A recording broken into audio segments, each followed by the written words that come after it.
Greetings, hello, and welcome everyone to some more Age of Empires 4 the Sultan's Ascend DLC. I've already covered the Byzantines and the Japanese in different videos, but the purpose of this video is to go over the Abbasid variant civilization, the Ayyubids. And I may mispronounce it. I want to call it either the Ayyubids or the Ayyubids.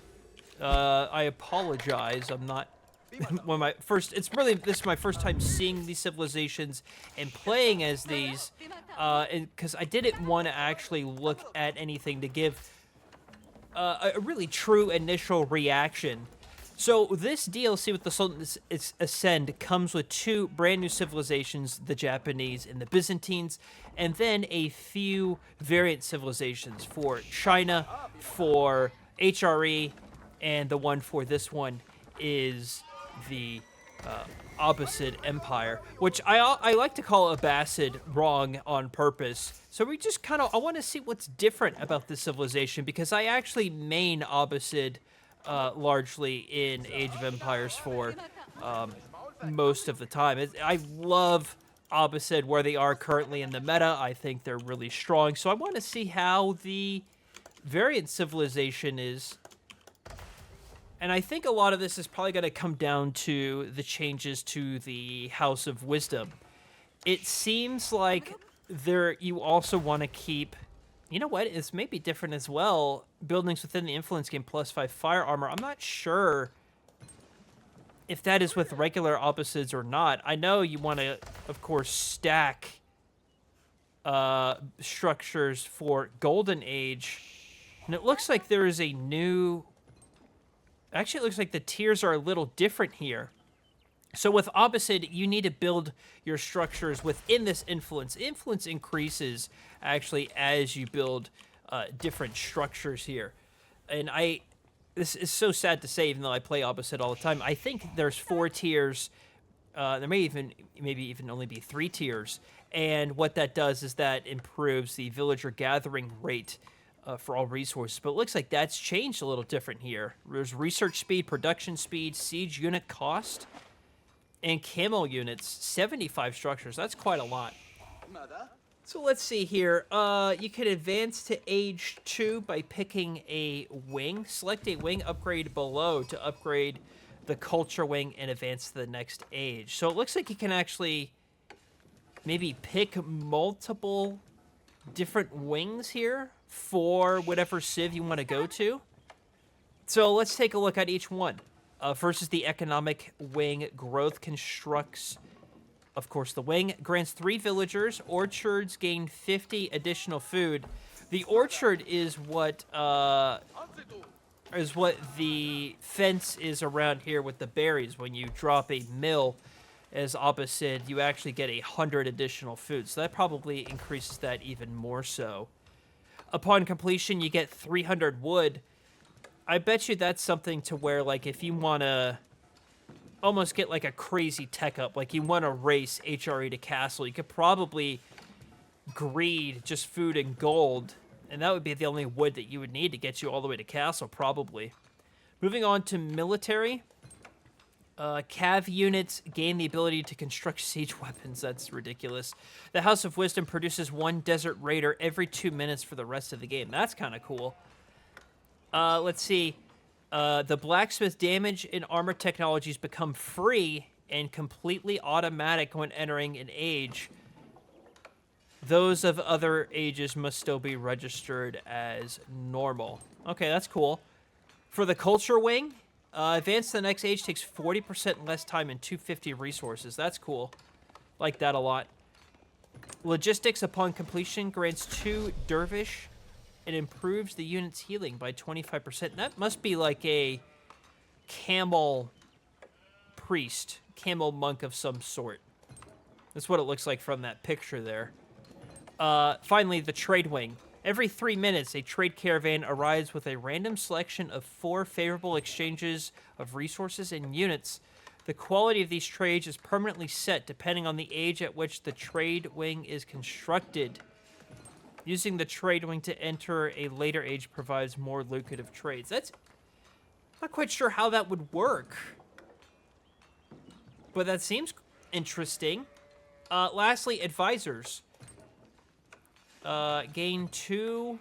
Oh, I'm not going to slaughter that word at all. Which can be garrisoned in any military production building to increase the health of newly trained units by 20%. My goodness. So it definitely looks like how this works is you can pick.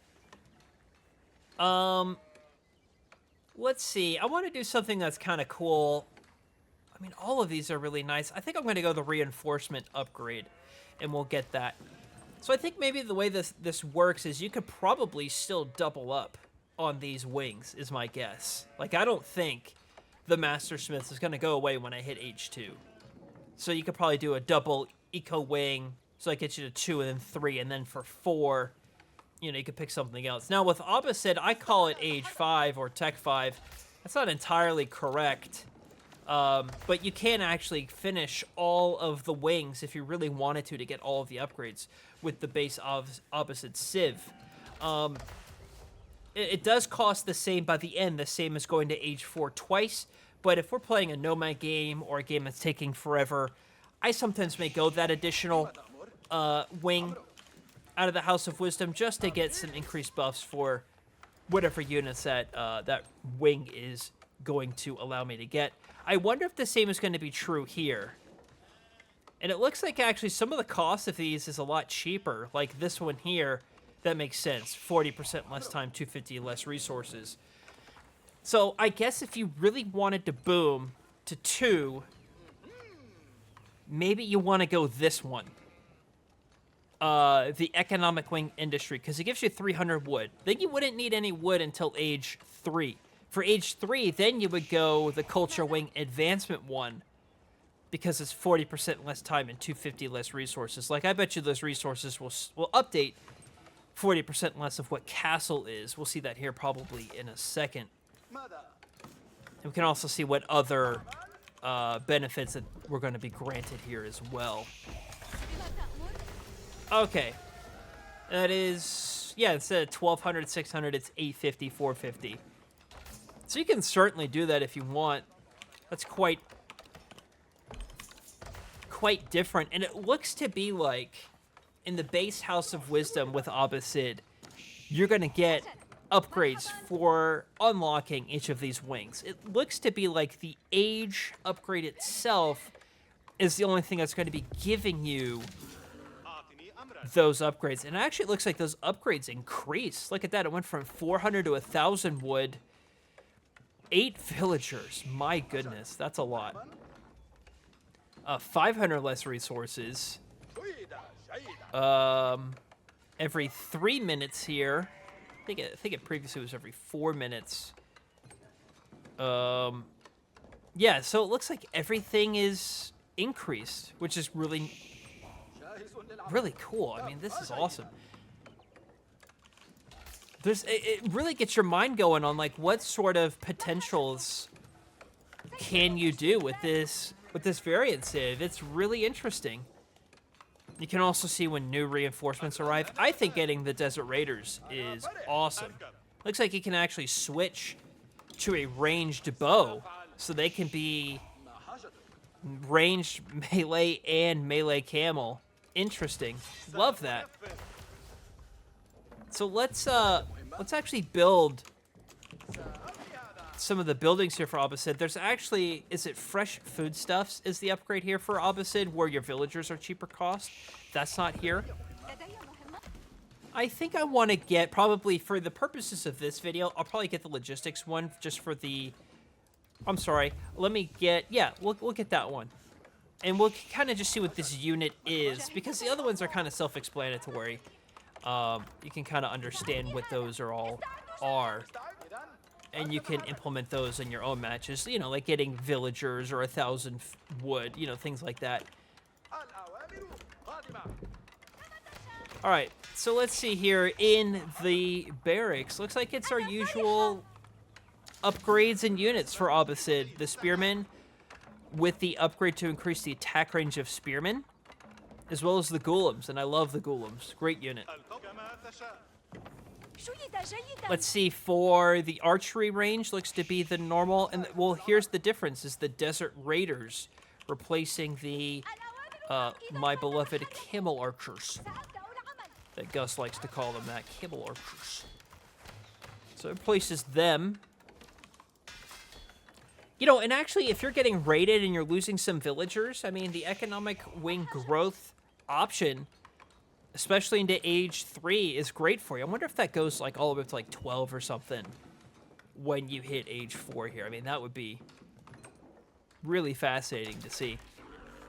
Like, if you get raided, say, by a civ that may have great raiding capabilities, like what we just learned about Byzantines. They have great raiding capabilities. You know, maybe getting a group of villagers to replenish that is something that you need. Love it.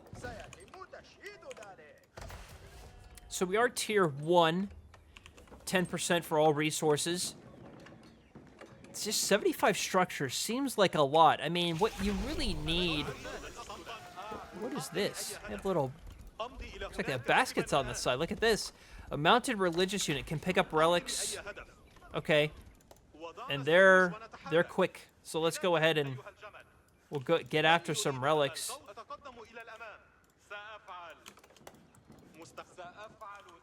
And I guess we will build a, you can mass heal. Heals all nearby units.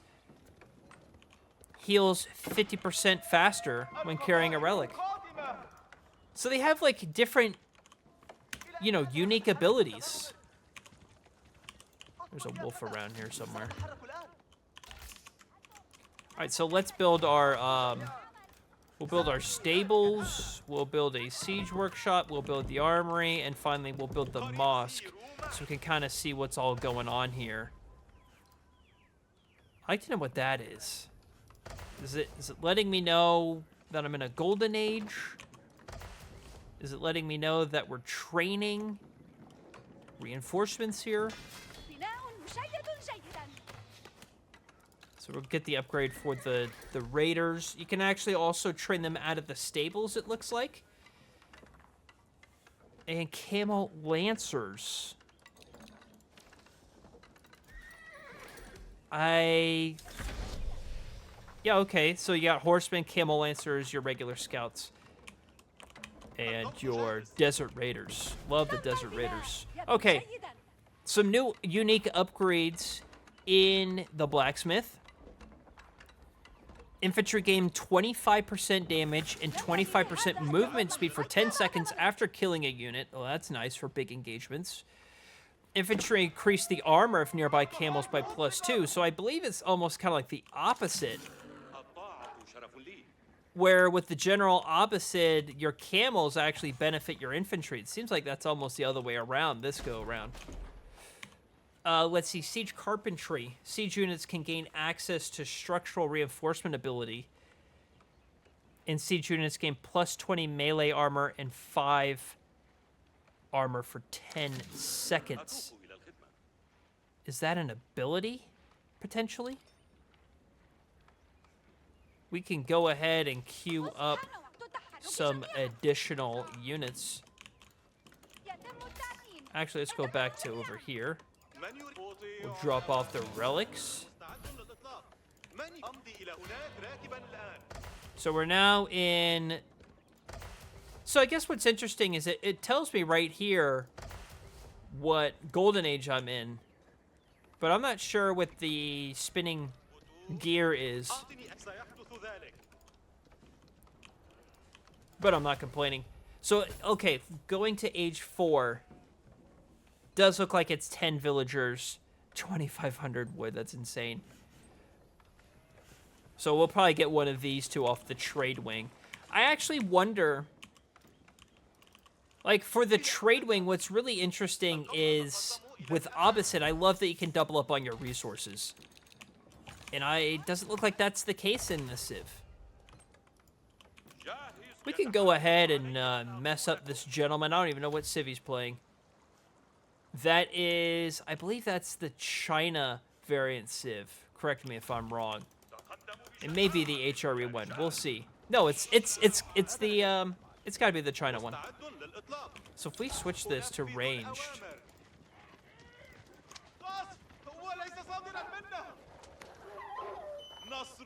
I think that's so cool that it can swap on the fly between ranged and melee. Effective against light infantry in ranged mode. Effective against cavalry in melee mode, and it's weak to ranged units. So this would probably be great for raiding. I mean, you want to take down some infantry. You know, you switch to range mode. And if you want to kill some villagers, you probably go to melee mode. Oh, what? Absolutely not. I don't know what's going on here, but absolutely not. Why do we have the relic?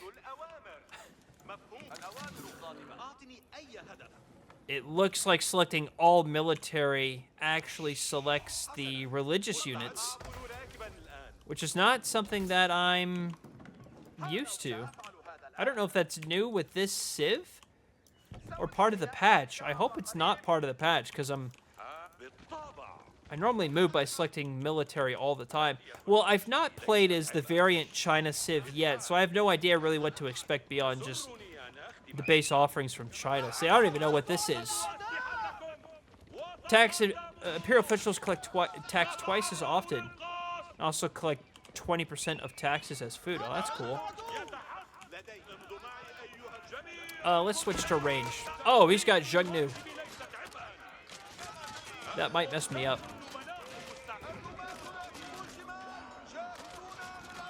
Let's see.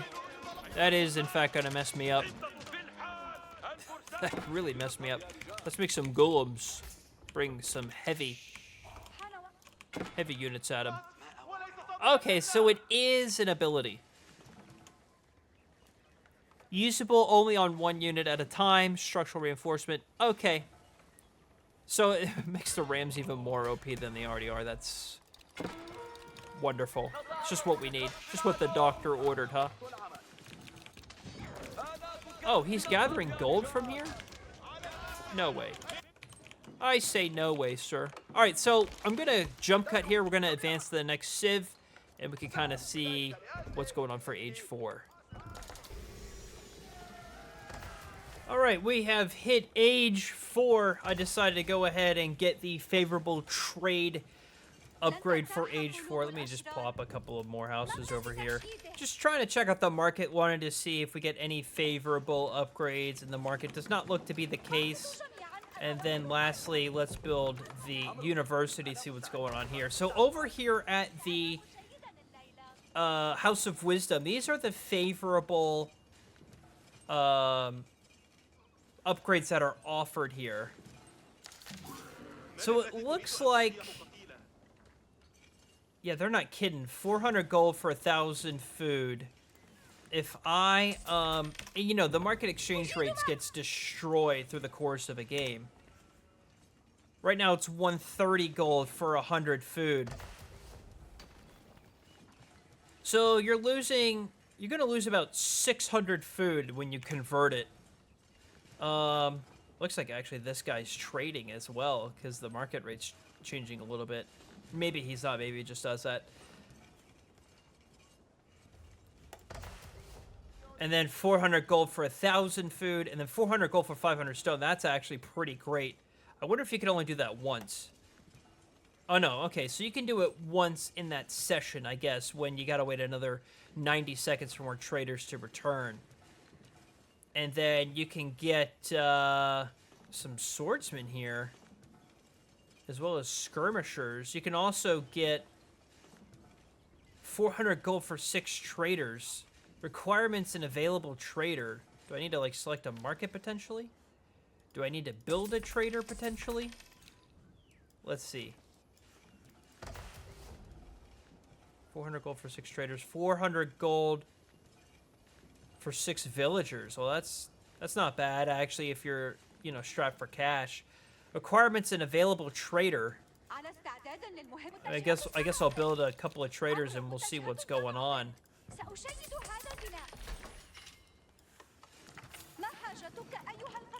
Let's move to our second gold pile.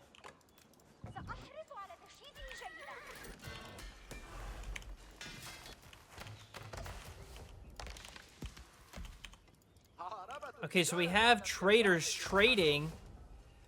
Still, these are grayed out. Like, I can't select them.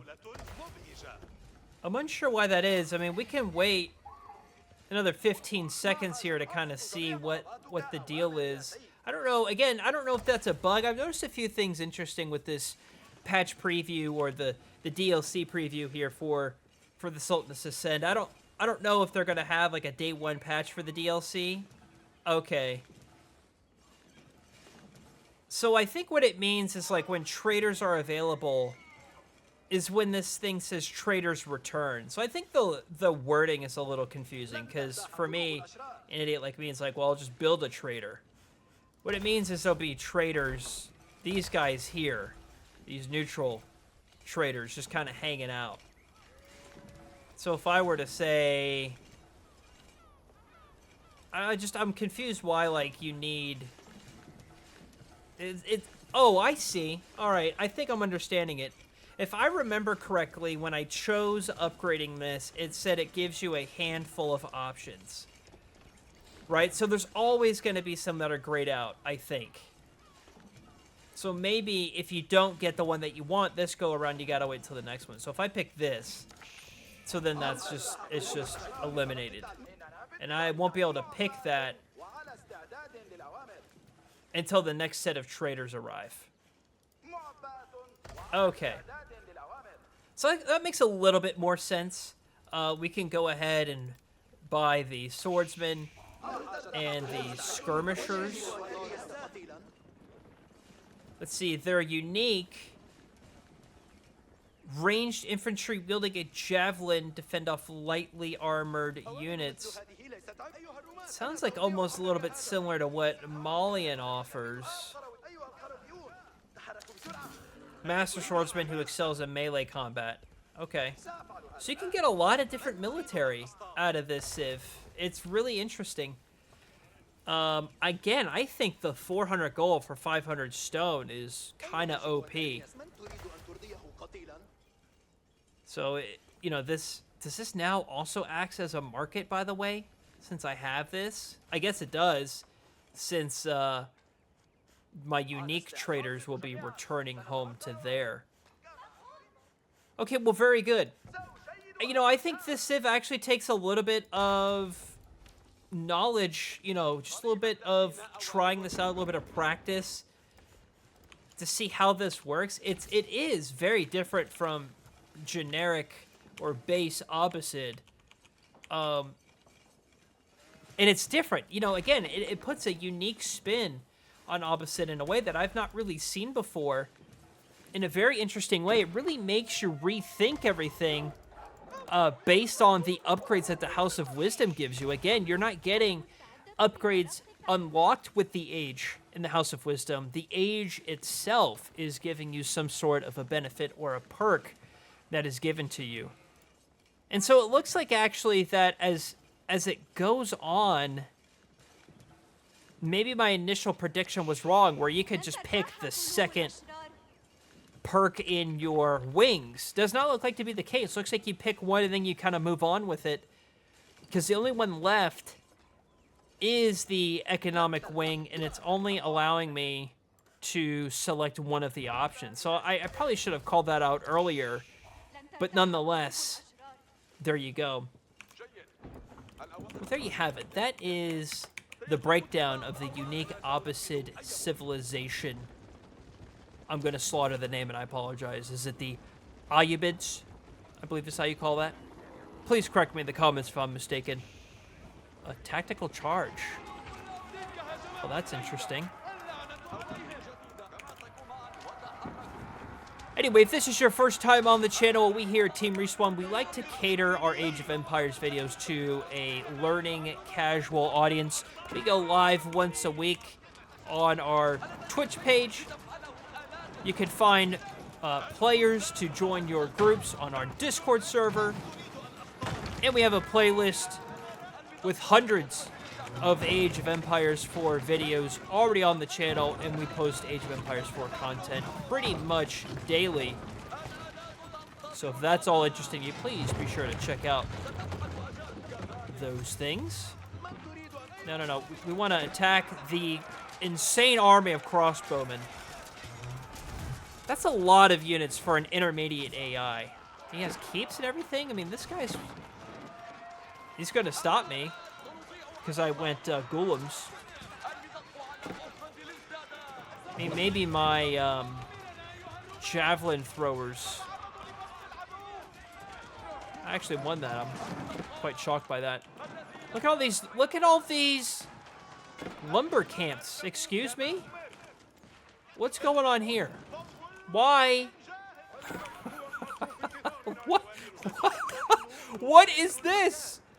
You're supposed to mine the wood. You're not supposed to surround the wood with lumber camps. Why did he do that? That is so weird. I've never seen an AI do that before. I mean, it's like both the forests are almost impeccable. I mean, there's a few trees down, but this many lumber camps, I mean, that's got to be well over 10 lumber camps for these small tree patches. There's more over here. There's more over there. There's lumber camps everywhere. Everywhere you look, there's a lumber camp. You get a lumber camp. You get a lumber camp. You get a lumber camp. Why? That's not even that efficient. You're actually probably losing money by doing that. When you surround a forest with that many lumber camps and you're not chopping down the trees, I get that you want to put your lumber camps further into the forest for efficiency, but that's not how you do it, Chief. He wants to build a few more over here. I've never seen anything like it. Look at all these lumber camps. My goodness. That's insane. Absolutely insane. Well, I guess we'll let him just fill the map with lumber camps. That's hilarious. All right, that's going to do it for me. Thank you all so much for watching, everybody. And I'll see you, James.